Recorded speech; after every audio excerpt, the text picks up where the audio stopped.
Sebelum menjawab siapa yang menjadi presiden tahun 2024, saya ingin menyampaikan sebuah isu nyata. Saya sudah 50 tahun bergabung dengan beberapa perusahaan asing. Saya bekerja, berkolaborasi, bersinergi dalam manajemen antar lintas negara, antara lain Amerika, Jepang, Korea, Australia, China, Eropa, Afrika, India, dan Indonesiaku tentunya. Dari pengalaman tersebut, saya melihat dan saksikan bahwa setiap leader atau katakanlah pimpinan perusahaan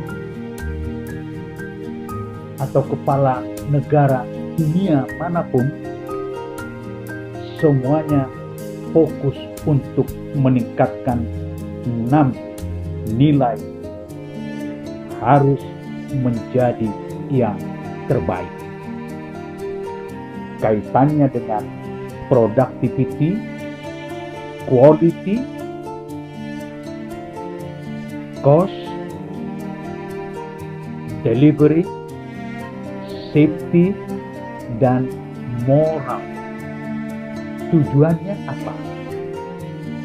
Meningkatkan kesejahteraan peradaban bangsa dan negara berlandaskan integritas tertinggi sang pemimpin. Now, let's come back to the question. Who's to be the president Indonesia? Siapakah yang memenuhi syarat menjadi Presiden Republik Indonesia periode 2024-2029? Menjawab pertanyaan, ada 3 langkah penting, terutama jika kita melihat dari sisi legalitas dan kapasitas atau capability dari calon yang akan kita majukan. Pertama, konstitusi kita berkata bahwa setiap warga negara berhak dipilih dan memilih. Ini kita harus paham sepaham-pahamnya.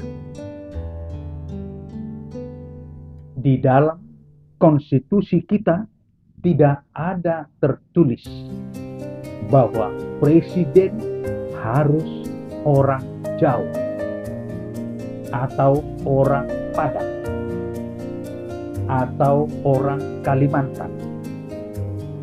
Juga tidak ada tertulis bahwa presiden harus dari agama tertentu. Konghucu, Buddha, Hindu, Katolik, Kristen, Islam. Yang ada adalah bahwa setiap warga negara berhak dipilih dan memilih. It is very clear in our constitution. Itu yang pertama, yang harus kita pahami sepaham-paham. Kedua, melakukan komprehensif dialog dengan calon-calon yang kita anggap memenuhi syarat. Fokuskan pandangan Anda terhadap kapasitas apa yang dimiliki hingga sekarang ini. Fokuskan juga pandangan Anda. Hasil besar apa yang sudah dicapai melalui kapasitas yang dimiliki. Dari 3 langkah penting yang saya sudah lakukan, saya menemukan 45 calon leader masa depan Indonesia.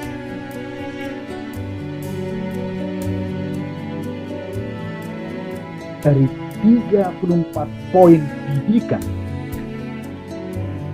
point of view terhadap 45 nama tersebut, saya mendapatkan the best 10, 10 terbaik anak bangsa.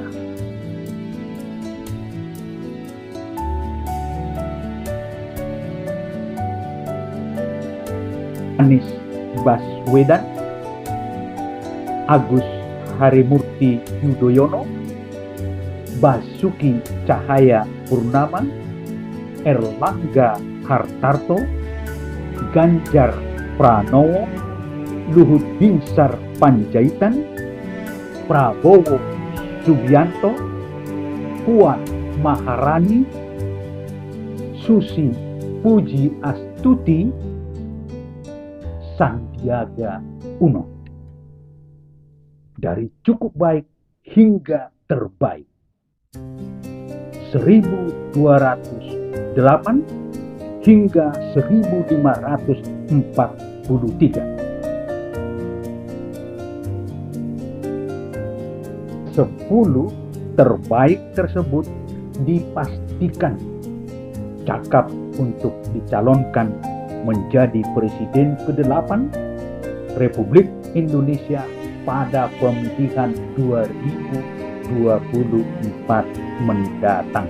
Siapapun kelak terpilih dari 10 terbaik tersebut siap menjalankan pemerintahan sebagaimana Presiden Soekarno lakukan pada zaman. Saya melihatnya begini. Soekarno selalu think out of the box, selalu berpikir di luar dari yang pernah dia pikirkan. Soekarno selalu menjadi the agent of change. Soekarno tidak takut akan setiap perubahan. Soekarno selalu memanage with love, with heart. Soekarno selalu melayani dengan hati yang tulus. Pengamatan saya bahwa 3 nilai leadership Bung Karno yang sangat langka itu jugalah yang dimiliki 6 presiden lainnya dalam menjalankan pemerintahan di era masing-masing. Soeharto, Habibie, Gus Dur, Megawati Soekarno Putri, Susilo Bambang Yudhoyono, Joko Widodo sampai dengan sekarang. Dan saya selaku warga negara yang setia dan taat, saya harus katakan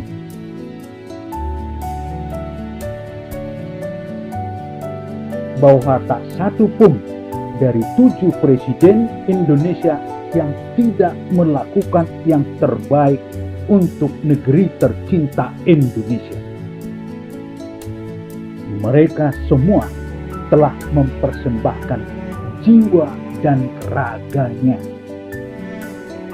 kecakapan, kemampuan besar mereka, pemikiran terbaik mereka, bahkan nyawa sekalipun, demi terciptanya kesejahteraan, keberadaban bangsa Indonesia yang lebih baik. The last but not least, pasangan siapapun yang kelak terpilih menjadi presiden, wakil presiden Indonesia, ingat, itu adalah kehendak Tuhan yang Maha Kuasa, Pencipta langit dan bumi, bukan kehendak manusia, bukan kehendak Indonesia, tapi semata-mata adalah kehendak Tuhan. Bukankah burung pipit dijual 2 ekor seduit, namun seekor pun daripadanya tidak akan jatuh ke bumi di luar kehendak Tuhan yang Maha Kuasa. Karena itu, 10 terbaik bangsa, siapapun dari mereka yang terpilih kelak dan tidak terpilih, tetaplah mendukung yang terpilih. Jangan menjadi oposisi. Bahkan masuklah menjadi anggota kabinet sebagaimana dicontohkan Prabowo Subianto di tahun 2019. Saudaraku, marilah kita tunjukkan integritas tertinggi kita, sehingga Indonesia akan terus dikasihi oleh Tuhan. Marilah segenap kita untuk saling menghormati, respect each other. Marilah segenap kita memiliki responsibility, bertanggung jawab untuk menjaga kesatuan dan persatuan Indonesia. Marilah segenap kita menjadi tim yang solid, demokratis di setiap arah. Marilah segenap kita menjaga transparansi, keterbukaan berbangsa dan bernegara, demi terciptanya keadilan sosial bagi seluruh bangsa Indonesia. Marilah kita lakukan yang terbaik dalam kebenaran.